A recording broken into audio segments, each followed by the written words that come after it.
Hello sa inyo mga kaisan. Welcome po sa panibagong episode ng channel natin. So ngayon, meron tayong ibablog na kakaibang relo. So, iba yung tsura nito. Iba yung... Nakita ko din lang ito eh. Tingnan natin kung maganda ba talaga sa personal. Kasi ito, mura lang ito eh. Nasa 700 yata. Sikat na sikat ito eh. So, in fairness may dalagyan din siya. Mukhang ka no. Mukhang mamahalin. Fox box. Yan. Diba? Sa halaga 700. Effort talaga oh. So dito may nakalagay na international guarantee. So, yan. Nakalagay dito, we guarantee that your watch is made with top quality materials. Can you imagine na 700 lang yan. Pero sabi nila, top materials daw. We issue a guarantee for a period of 24 months. So, 1 year. From the date of purchase and the materials. So, dito, pwede mo ilagay yung pangalan mo. Parang warranty card siya. Kaso, nilagay nila dito, guarantee card. The guarantee covers function of the clockwork, batteries, wear of the casing, glass of wristband, wrist contact,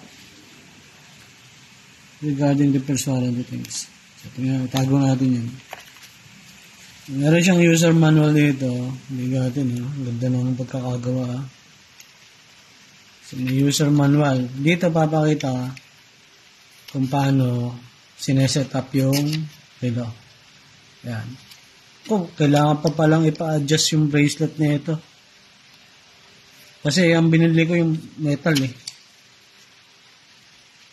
So yan.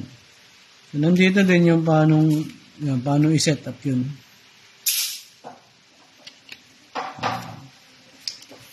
So basahin nyo na lang kung may time pa kayo magbasa. Yan. Ganda. So, hindi ko alam kung para saan to. Pero basahin ko na lang mamaya. Ayan. Ayan. Ito yung sasabi ko sa inyo yung kakaiba yung design niya. Kasi bearing yung pinaka-arm nung watch. Actually, gift ko sa akin ng misis ko. So, nag-birthday ako.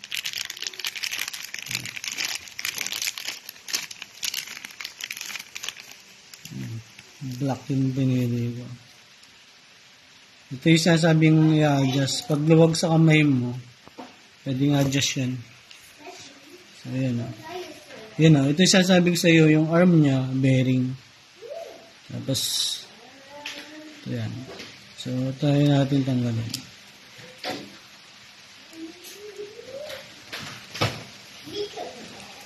Yan o. Stainless.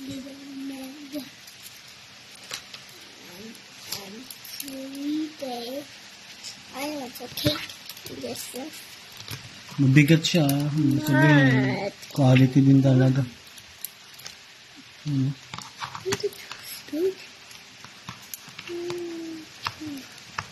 May pakita ko sa inyo paano na-adjust yung ito.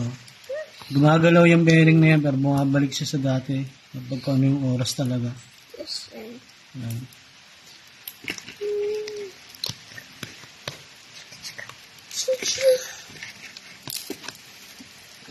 Balik na balot ng plastic para hindi siya magasasan.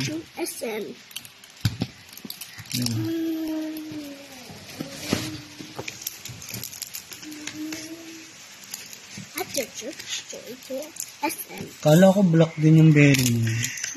Bagay, pag ginawang black yun, hindi na makikita. Hindi ko matanggal to.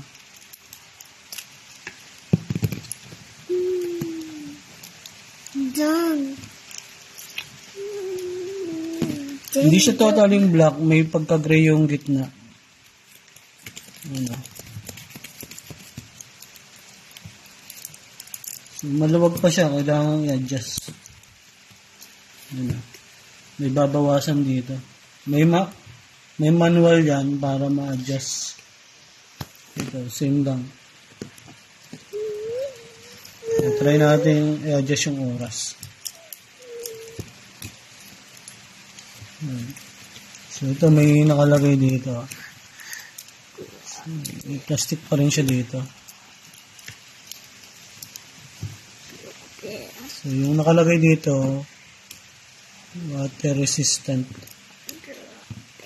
May plastic pa rin siya dito. Unahin muna natin ito. Fox box. Ito, tatanggalin to para tumakbo. Yung pinakalock. Yan na. Pag dinikit mo. So ngayon, alam ko nakukon siya eh. Yun o. Pero hindi siya nahuhulog o. Yun o.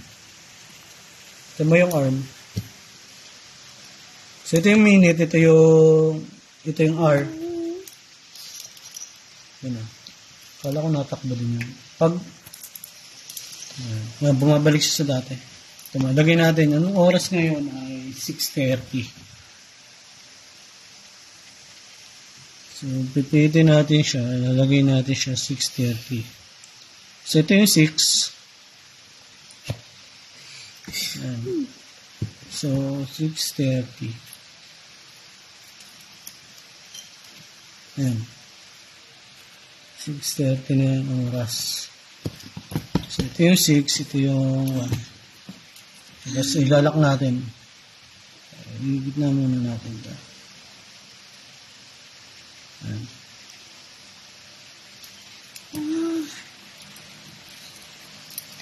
Diba?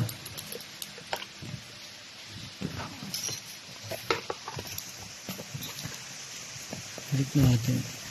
6:30.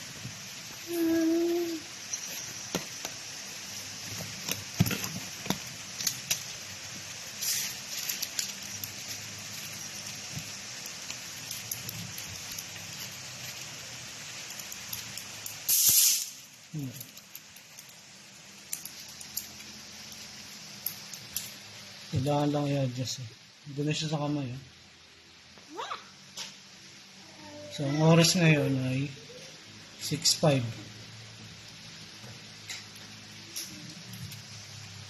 So, kung interesado kayo dito sa product na to, iwanan ko yung link sa description box o kaya sa Yellow Basket. Ang gagawin ko, abangan nyo yung TikTok namin ito, yung Reels. Tatanggalin ko yung para makita nyo yung talagang design. So, yun lang. Sana gusto nyo yung content namin. Bye-bye po.